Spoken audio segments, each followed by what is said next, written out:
welcome to HQ Trivia. It's Thursday, theme night, and we are focusing on TV cop shows.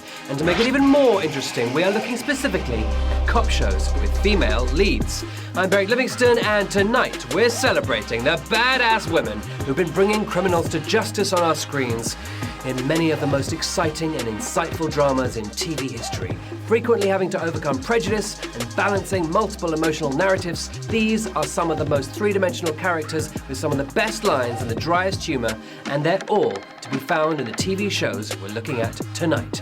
And also to be found is £1,000, which you can win or split if you can tell a Socko from an ASBO and a DCI from a DUI. 12 questions, from easy to hard, solve them all, and you'll be a winner. Now, before we start, I've got something brand new to tell you about.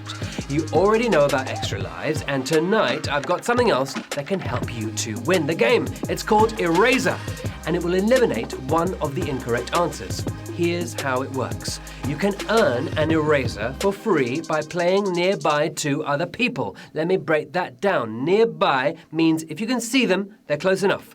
So tell your friends to open their phones right now. To use an eraser, just touch the eraser button below during the 10 seconds you have to pick the right answer. It will erase one of the two wrong answers, leaving you with two possible choices instead of three. Then select your answer. You can only use one eraser per game, and you cannot use it on the final question. Oh, and don't worry, you can still use an extra life if you get the question wrong. Okay then, if you are ready, let's begin. Q1. Which of these is the title of a crime drama that began on air in the late 1970s? Mike's Treasures, Harry's Gems, Charlie's Angels. Yes, a lot of people guessed it on this show. Kim Basinger, Tommy Lee Jones, Timothy Dalton, Christopher Lee, they were all on it. What was it? If you went for Mike's Treasures, then I'm afraid you're going home empty-handed here. The holiest of trios, it was Charlie's Angels. And a guardian angel looking after 59,691 of you, with 1,150 going for Mike's Treasures. Don't know what that was, but I hope it was good, because you're out of the game. Sorry about that. Q2. In which TV series has Helen Mirren played Detective Jane Tennyson? Amazon Prime, Usual Suspects, Prime Suspect. Now here's a great example of a female lead in a TV cop show. Not infallible, but compassionate, tough, gutsy. She's got it all. You can watch it on Amazon Prime Video, but that's not what the show is called. Just a single, it was Prime Suspect. Yes, you suspected as much. 48,095 of you. Well done. 10,216 getting caught out by the usual suspects. Sorry about that. Use your eraser if you can. Coming up on Sunday, we have HQ Sports at 2 p.m. with superhost Tyler West. All sports questions, all the time, and a big prize pot because this is HQ. Big Tyler certainly knows his stuff. Do you?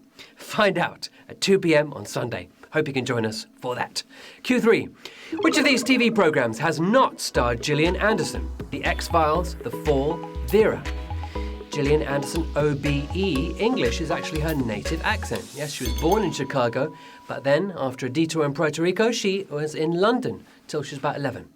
Now, it's the whole reason we know who she is, so it's a big X for the X-Files. Putting the V in ITV, it's Vera. Vera, veering you nearer to the prize. 34,691 of you got that right. Vera's the one with Blender Breathin. Blender Breathin. Yeah, you know who I mean. Q4. The first series of Top of the Lake was set in which country? Kenya, New Zealand, Switzerland. Top of the Lake, created by Jane Campion, writer and director of The Piano, of course. Now it's home to over 7,000 lakes, but Switzerland was not cast for this one. Big Trouble in Little Hobbiton, it was set in New Zealand. New Zealand, yes, Jane Campion from Wellington, of course. 21,265, you're getting it right. Yes, we're weeding out a few here in these questions, easing our way into the game. 1,213 people using extra lives to get back in. Well done. Q5. Broadchurch was primarily filmed in which English county? Cambridgeshire, Dorset, Shropshire. Broadchurch kind of feels a bit like a remake of The Killing, but actually the script was written at least 5 years before. 3 stunning settings, but who got to share the screen with Olivia Colman and David Tennant? More south than Southampton, it was Dorset. Yes, filmed in West Bay, Dorset, a lot of it. 17,886 of you getting that right. More than just a backdrop, Dorset's cliffs and beaches play a major role in the BAFTA-winning show. This is West Bay in Dorset. Not far from Bridport. Yep. And some lovely Dorset accents to boot. Q6. For which of these items of clothing is the female lead in The Killing especially noted? Her sweater, her beanie, her boots? Speaking of The Killing, the Danish title translates as The Crime, actually, not The Killing. Sarah Lund is not your average detective, but which of these is integral to her uniform? The opposite of her personality. It's her sweater. Yes, it's actually a Faroe Isle sweater, 7,566. Should we say savage? Let's say savage. It was a little bit savage there. 10,722 of you going out there. A lot of you thought it was her boots. No, it wasn't her boots or her beanie. It was her Faroe Island sweater. It's pretty cold in Denmark, but the thick sweater was actually chosen to show Lund is at peace with herself. There. Doesn't she look peaceful? Okay. Let's talk about what else is coming up on Sunday. We have our big Sunday game. Queen Shazza will once again be hosting. There's a £5,000 prize, and the questions are on a whole range of trivia subjects, so join us for that. Just time for a quick shout out to Penny, goddess of fire and goddess of vocals, and to Elliot, who was a tiny bit traumatised by the shenanigans this afternoon. Hopefully Sean calmed you down and you're back in the game with all systems running. Onwards to Q7.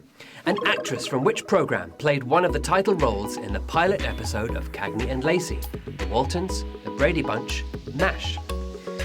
Cagney and Lacey was cancelled in '83 because of low ratings, but then so many people wrote into the network that they started it again. Good for them. 3 people actually ended up playing Cagney. Loretta Swit played it in the pilot, but which show did she also star in? The wartime version of Scrubs. It was MASH. MASH, yes. Mashed potatoes, 4,279 of you got that right. Swit wanted to keep playing Cagney in the rest of the series, but MASH refused to let her out of her contract. And the rest is TV history. On to Q8. In the US remake of Scandinavian noir The Bridge, who portrays the lead female detective? Mary Elizabeth Winstead, Diane Kruger, Emily Deschanel. Yeah, the original was, of course, on the Swedish-Danish border, and there was a US-Mexican one. We even had a go at it with the English-French version called The Tunnel, where they were found in the middle of the Eurostar tunnel. Did you watch that one? We pounced on the original, but the Americans replaced Sophia Helin with Helen of Troy. It was Diane Kruger. Yes, glorious work there. 2,540 of you got that right. The remake focuses on police officers from Mexico and America, like I said, probably working out who wants to escape to where right now. Q9. What was the first French-language drama series to be shown on BBC4? The Returned, Spiral, Braco. Now, I love a good French cop show drama. What about Marie Pervance back in 1984? Did you ever see that? She was the traffic warden who ended up solving crimes and dancing around Paris. It's too good to miss. But the first one to be shown on BBC4, well, these are 3 fantastic French thrillers who were snapped up by BBC 4. Winding us right up in 2006, it was The Spiral. Yes, Engrenage. In French, 1,353 of you got that right. The Returned was shown on More 4, while Braco, which is kind of slang for armed robbery, screamed on Fox UK. All right, onwards. Q10. Which of these series was written by the creator of The Sweeney? The Gentle Touch, The Bill, Juliet Bravo.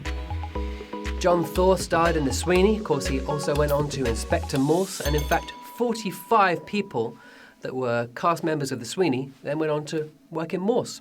That's TV for you. Nothing wrong with nepotism, as long as you keep it in the family. The Sweeney was based in London, but Ian Kennedy Martin went further north with this. 11, it was Romeo's whiskey. It was, of course, Juliet Bravo.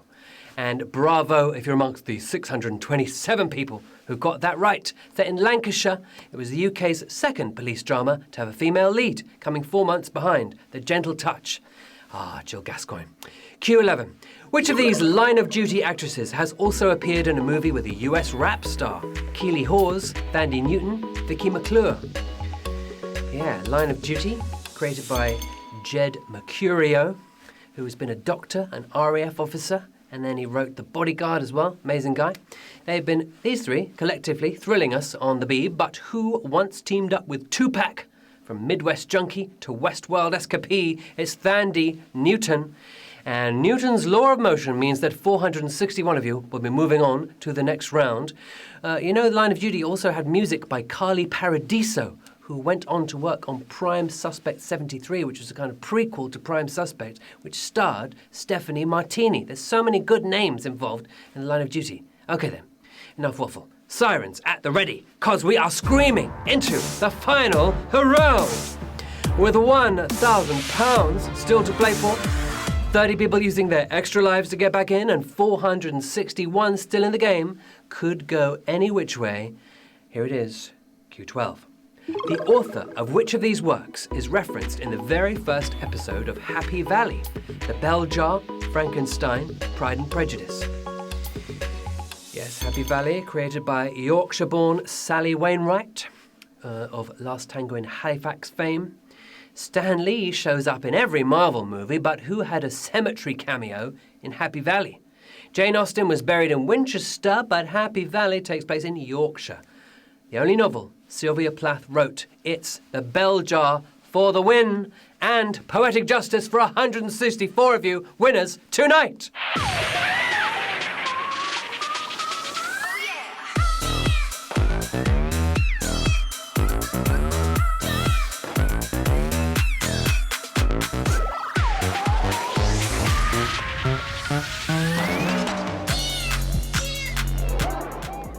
164 winners.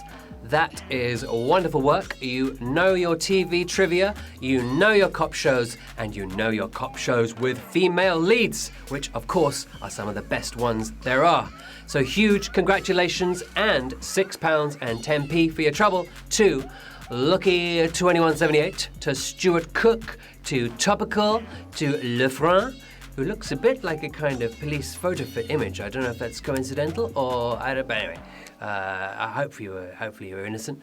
To Rosie Flowerbed there, to someone with a pint of beer. All of you, beautiful people, well done on our first ever Cop Shows TV special. You were arresting. You brought those questions to justice. It was so good, it was almost criminal. I'm Beric Livingstone. Find me on Twitter or Instagram. Send me your shout requests and let me know how you did today. We have HQ Sports and the big game on Sunday, but before that, we're back tomorrow at 9 p.m. for our show where we look back at the news that was big on social media. Meme-tastic it will be. Join me for that one. Till then, good night.